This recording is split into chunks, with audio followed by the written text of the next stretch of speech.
Në mes të Adriatikut, larg syve të botës, ndodhej një ishull i zhveshur, pa ujë të pishëm, pa pemë dhe pothuajse pa asnjë shenjë jete. Në verë shkëmbijt përvëloheshin nga dielli. Në dimër erërat e fuqishme të detit tepërtonin deri në palc. Por ajo që e bëri Goliotokun një nga vendet më të frikshme të Jugosllavisë nuk ishte vetëm natyra e pamëshirshme. Ishte sistemi i krijuar aty, një mekanizëm poshtërimi, dhune dhe frike, ku të burgosurit detyroheshin të kontrollonin, të denonconin dhe madje të godisnin njëri tjetrin. Mes njerëzve që përfunduan në këtë ishull ishin edhe shumë shqiptar, të dënuar për bindjet e tyre politike, për veprimtarinë kombëtare, për flamurin shqiptar, apo thjesht sepse pushteti i konsideronte të rrezikshëm. Para se të vazhdojmë me historinë e burgut të Goliotokut dhe shqiptarëve që vuajtën në të, pëlqejini këtë video dhe abonohuni në kanalin ton. Mbështetja juaj na ndihmon të sjellim në dritë histori që për dekada u mbuluan me heshtje. Goliotoku, që do të thot ishulli i zhveshur, ndodhet në pjesën veriore të detit Adriatik në territorin e Kroacisë sotme. Ishulli ka një sipërfaqe prej vetëm 4 kilometrash e gjysmë katror. Ai nuk kishte burime natyrore të ujit të pishëm. Toka ishte pothuajse e papunueshme, ndërsa një pjesë e madhe e sipërfaqes goditej vazhdimisht nga era e fuqishme veriore e njohur si bora. Pikërisht këto kushte e bënin ishullin të përshtatshëm për izolimin e njerëzve që regjimi jugoslav dëshironte t'i largonte nga shoqëria. Historia e burgut nisi pas përplasjes së madhe ndërmjet Josip Broz Titos dhe Josef Stalinit. Deri në vitin 1948, Jugoslavia komuniste kishte qenë një nga aleatët më besnike të Bashkimit Sovjetik. Por kur Tito refuzoi t'i nënshtrohej plotësisht kontrollit të Moskës, Jugoslavia u përjashtua nga Informbyroja, organizata që bashkonte partitë komuniste të udhëhequra nga sovjetikët. Brenda një kohe të shkurtër, udhëheqja jugoslave filloi të shihte armiq kudo, në parti, në ushtri, në administrat, në universitete dhe mes qytetarëve të zakonshëm. Në korrik të vitit 1949 u krijua kampi i Goliotokut. Në fillim aty dërgoheshin njerëzit që akuzoheshin se mbështesnin Stalinin, por akuza nuk kërkonte domosdoshmërisht prova, mjaftonte një koment i pakujdesshëm, dëgjimi i një radioje sovjetike, një miqësi e dyshimt apo denoncimi i bërë nga një koleg. Shumë të arrestuar nuk kalonin nëpër një proces të rregullt gjyqësor. Ata internoheshin me vendime administrative dhe dërgoheshin në një vend, ekzistenca e të cilit mbahej pothuajse e fshehtë. Gjatë periudhës 1949-1956, rreth 13.000 njerëz kaluan nëpër kampet e Goliotokut, ndërsa 287 prej tyre rezultojnë të kenë humbur jetën nga shkaqe të ndryshme. Shifra prej rreth 15.700 personash që përmendet shpesh përfshin të burgosurit e të gjithë sistemit jugoslav, të kampeve dhe burgjeve për të akuzuarit si informbyroist, jo vetëm ata të mbajtur në këtë ishull. Pas vitit 1956, Goliotoku vazhdoi të funksiononte si burg për të dënuar të zakonshëm, por edhe për kundërshtar politik e persona të akuzuar për të ashtu quajturin nacionalizëm etnik. Të burgosurit politik vazhduan të mbaheshin atje deri në vitet 1980, ndërsa burgu u mbyll në vitin 1988. Udhëtimi drejt ishullit ishte vetëm fillimi i tmerrit. Të burgosurit silleshin fillimisht me trena, shpesh në vagon të mbyllur e të mbushur, dhe pastaj transportoheshin me anije nga porti i Bakarit. Ata mbaheshin në pjesën e poshtme të anijes, të lidhur pa e ditur se ku po shkonin. Kur anija mbërrinte në molin e Goliotokut, të sapo ardhurit përballeshin menjëherë me ritualin e parë të thyerjes. Ky ritual njihej si stroj, shpalir ose toplizeq. Qindra të burgosur të vjetër formonin dy rreshta të gjatë, ndërsa të sapo ardhurit duhej të kalonin në mes të tyre. Nën urdhrat e drejtuesve të kampit, ata goditeshin, shtyheshin, shaheshin dhe poshtëroheshin. Në raste të caktuara, kordoni përbëhej nga më shumë se 1.000 të burgosur. Sipas dokumentacionit të kampit, disa njerëz nuk arrinin të dilnin të gjallë nga fundi i atij korridori.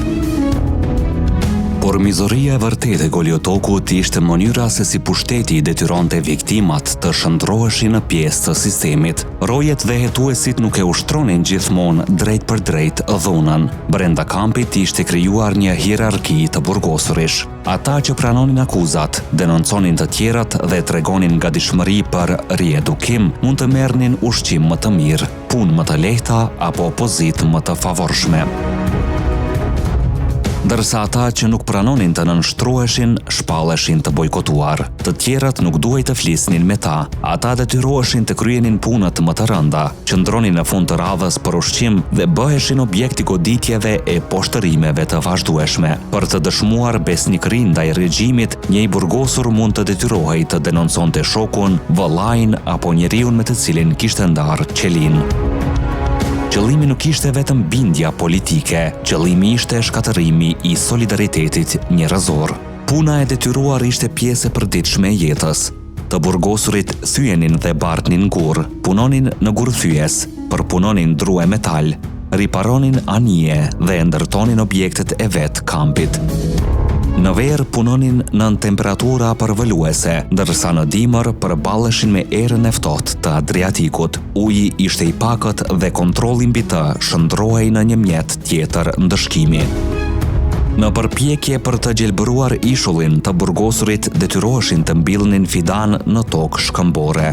Meqense dielli i fortë mund t'i thante menjëherë, disa të burgosur urdhëroheshin të qëndronin me orë të tëra pranë tyre, duke u bërë hije me trupin e vet. Njeriu i raskapitur dhe i jetur duhej të mbronte një pemë të vogël nga dielli, ndërsa askush nuk e mbronte atë. Për shqiptarët, historia e Goliotokut nuk lidhet vetëm me konfliktin Tito-Stalin. Në periudhat e mëvonshme, në ishull u dërguan shqiptar të akuzuar për veprimtari kombëtare, kundërshtim të Jugosllavisë, organizim politik, përhapje materialesh, vendosje flamuj shkuqezi apo kërkesa për më shumë të drejta për Kosovën. Një nga emrat më të njohur ishte Teki Dervishi, shkrimtar, poet, dramaturg dhe gazetar nga Gjakova. Ai ishte vetëm 17 vjeç kur u dënua dhe u dërgua në Goliotok. Teki Dervishi ishte pjesëtar i rrethit politik të lidhur me lëvizjen revolucionare për bashkimin e shqiptarëve të themeluar nga Adem Demaçi, Ramadan Shala dhe Mustafa Venhari. Përvoja e burgut do të linte gjurmë të thella në jetën dhe krijimtarinë e tij. Më vonë ai u bë një nga intelektualët dhe shkrimtarët më të veçantë shqiptar, duke refuzuar t'i përshtatej frymës së imponuar nga pushteti. Në Goliotok u mbajt edhe Sabrino Vosella, një nga veprimtarët e njohur të çështjes kombëtare shqiptare. Ai ishte dënuar me 9 vjet burgim. Një nga dëshmitë më prekse lidhet me vizitën e familjes së tij në vitin 1966. Djali i tij i vogël, Iliri, nuk e njihte më të atin dhe e pyeti xhaxhain se si dukej babai i tij. Kur Sabriu doli mes të burgosurve, trupi dhe fytyra ishin nxirr nga qëndrimi i gjatë në diellin e fortë të ishullit. Në mesin e shqiptarëve të dokumentuar si të burgosur në Goliotok ishte edhe Ali Aliu, veprimtar, mësues, ekonomist dhe i burgosur politik, i cili kaloi më shumë se 10 vjet në burgjet jugoslave, për shkak të kundërshtimit të trajtimit të shqiptarëve dhe angazhimit për çështjen kombëtare. Dëshmitë e mbledhura në librin Hijet e shtrembëruara përfshin 11 ish të burgosur shqiptar: Hasan Kastratin, Jeton Radoniqin, Pajazit Jasharin, Sabrino Vosellën, Teki Dervishin, Fadil Bajraktarin, Basri Ibrahimin, Masar Shpurtën, Rahim Ramën, Ali Aliun dhe Ibrahim Kryeziun.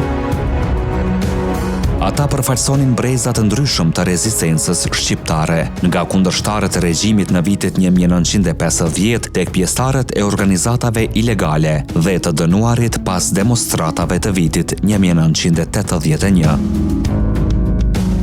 Mes shqiptarëve të tjerë që dëshmit publike i lidhin me Goliotokun përmenden profesori Sami Peja, Hajrullah Gorani, Faik Pruthi, Mulla Zek Bërdyna, Cuf Sokoli, Faredin Hoxha dhe shumë të tjerë. Disa u dënuan për veprimtari të organizuar politike, ndërsa të tjerë për veprime që sot do të dukeshin të paimagjinueshme, si arsye burgimi. Sipas një dëshmie familjare, Faredin Hoxha ishte burgosur politikisht për shkak se kishte kënduar një këngë shqiptare. Pas demonstratave të vitit 81, shtypja politike ndaj shqiptarëve u intensifikua. Amnesty International raportonte se shqiptarët përbënin 64% të personave të akuzuar për vepra politike në Jugosllavi gjatë vitit 1981 dhe 62% gjatë vitit 1982. Shumë akuza lidheshin me të ashtu quajturat vepra verbale, parolla, shkrime, poezi, broshura apo kritika ndaj pushtetit.